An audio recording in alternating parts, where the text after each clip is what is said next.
এশিয়ার সবচেয়ে বড় গ্রামটার নাম হবিগঞ্জের বানিয়াচং। এটা এত বড় একটা গ্রাম যে পরবর্তীতে এটাকে 15টি ইউনিয়নে ভাগ করেছে এবং বানিয়াচং ইটসেলফ একটা উপজেলা। এই 15টা ইউনিয়নের একটা ইউনিয়ন হলো বড়ইউড়ি।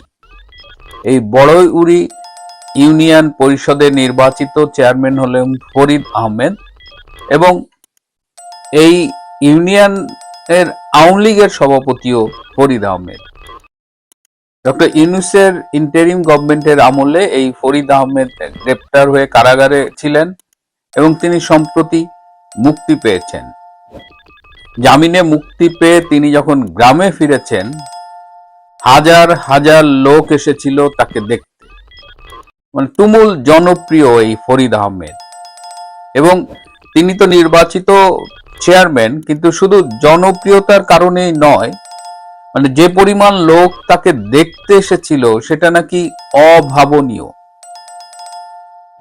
তো তিনি যখন জেলে ছিলেন তখন সেখানে একজন যুবদল নেতা মিজানুর রহমান কপিল, তাকে ভারপ্রাপ্ত চেয়ারম্যানের দায়িত্ব দেওয়া হয়েছিল প্যানেল চেয়ারম্যান থেকে। তো ফরিদ আহমেদ ফিরে আসলে এই মিজানুর রহমান কপিল তার দায়িত্বটি ছাড়তে চাননি এবং এটি নিয়ে একেবারে মামলা পর্যন্ত গড়িয়েছে। তো গতকাল সোমবার মানবিক সহায়তা কর্মসূচির অধীনে নগদ টাকা এবং অন্যান্য চাল বিতরণ কর্মসূচি ছিল এবং সেখানে ফরিদ আহমেদ গিয়েছিলেন। ফরিদ আহমেদকে যেটা বলেছি, তাকে ঘিরে তিনি যেখানে যান প্রচুর লোক তার সাথে থাকে। তো সেখানে মিজানুর রহমান কপিলের লোকজন বাধা দেওয়ার চেষ্টা করে এবং তখন মানে নজিরবিহীন একটা সংঘর্ষ হয়েছে। প্রায় 3 ঘন্টারও বেশি চলমান এই সংঘর্ষে অর্ধশতাধিক আহত হয়েছে। এখানে বানিয়াচং থানার ওসি পর্যন্ত আহত হয়েছেন এবং আরো 2 জন পুলিশ কর্মকর্তা আহত হয়েছেন, যারা পরবর্তীতে হাসপাতালে ভর্তি হয়েছেন চিকিৎসার জন্য। কেন বানিয়াচং এর এই ঘটনাটার কথা বলছি? যে বানিয়াচং এর ঘটনাটা যে খুব বিচ্ছিন্ন ঘটনা তা না। আপনি যদি সারা দেশের ট্রেনগুলো দেখেন, নোয়াখালীর একটা ইউনিয়নে একটা মিছিলে লোক হয়েছে 4,500। ওসি বলছেন যে আমাদের কাছে গোয়েন্দা তথ্য ছিল যে 1-150 লোকের একটা মিছিল হতে পারে। একটা ইউনিয়ন পর্যায়ে 4,500 লোকের একটা মিছিল। কুমিল্লায় আমরা দেখলাম যে চিটাং হাইওয়েতে বিশাল মিছিল, ঢাকায় মিছিল, চিটাগাঙে মিছিল, সারা দেশের বিভিন্ন জেলা শহরে, উপজেলা শহরে বিরাট বিরাট মিছিল হচ্ছে। মানে কি এমন ঘটনা ঘটে গেছে যে হঠাৎ করেই সারা দেশে ছাত্রলীগ বিশেষ করে এবং আওয়ামী লীগ, স্বেচ্ছাসেবক লীগ, যুবলীগ সবাই যেন গর্জে উঠছে। খুব রিসেন্টলি শেখ হাসিনা খুব দৃঢ়তার সাথে বলেছেন যে মাথা উঁচু করে তিনি বাংলাদেশে ফিরবেন, এবং তারপরেই আমরা এই পরিবর্তনগুলো দেখতে পাচ্ছি। নোয়াখালীর কথা যেটা বলছিলাম, সেখানে ছাত্রদল হামলা করেছে এবং ছাত্রলীগ পাল্টা জবাব দিয়েছে। ছাত্রদলের অনেকেই আহত হয়ে হাসপাতালে ভর্তি হয়েছে। সুতরাং এই বানিয়াচং কোনো বিচ্ছিন্ন ঘটনা নয়, এবং এই সময়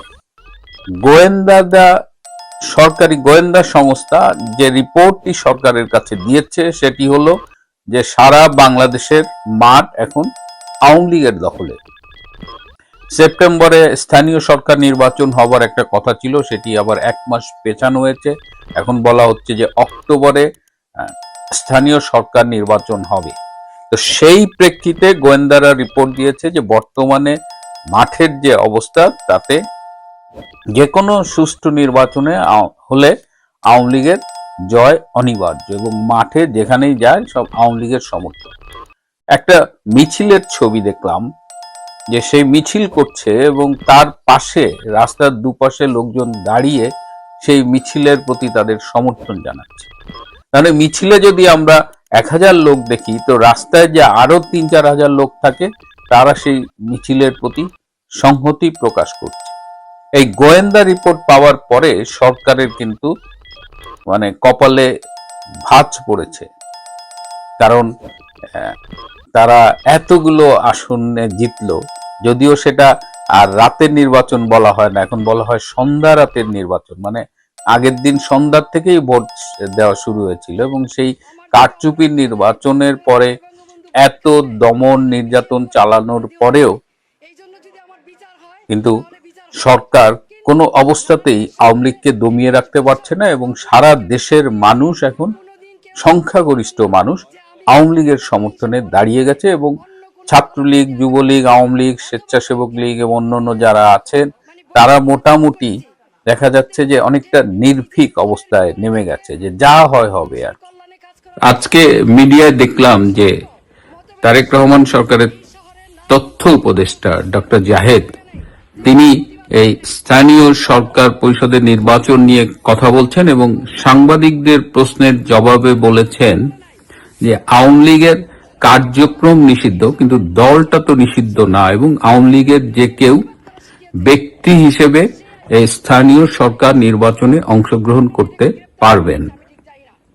এবং এর আগে আওয়ামী লীগ আমলে যেমন দলীয় ভিত্তিতে প্রতীক নিয়ে নির্বাচনে অংশগ্রহণ করত, কিন্তু এবার কোন দল ভিত্তিক নির্বাচনে অংশগ্রহণের সুযোগ থাকছে না। এবার নির্দলীয়ভাবে স্থানীয় সরকার পরিষদে প্রার্থীরা প্রতিদ্বন্দ্বিতা করবেন, এবং সেই হিসেবে আওয়ামী লীগের যে কেউ এই নির্বাচনে যদি কোয়ালিফাই করে প্রার্থী হবার, তারা এখানে প্রতিদ্বন্দ্বিতা করতে পারবেন। তো এই কথাটি যে ডক্টর জাহেদ বললেন, এটা কি আউট অফ নোওয়্যার বললেন, নাকি এটার পেছনে অনেকগুলো কারণ আছে? একদিকে তো মাঠের বাস্তবতা, আরেকটা বিষয় হলো যে আওয়ামী লীগের কার্যক্রমের উপরে যে অবৈধভাবে নিষেধাজ্ঞাটা আরোপ করা হয়েছিল, সেটা তো অনেকদিন ধরে আমরা শুনছি এটা তুলে নেওয়া হবে, কিভাবে তুলে নেওয়া হবে, বা এটার জন্য আসলে আওয়ামী লীগ এখন আর বসে নেই। এটা এই নিষেধাজ্ঞা কতখানি কার্যকর সেটা নিয়েও আজকাল কথা উঠছে। সুতরাং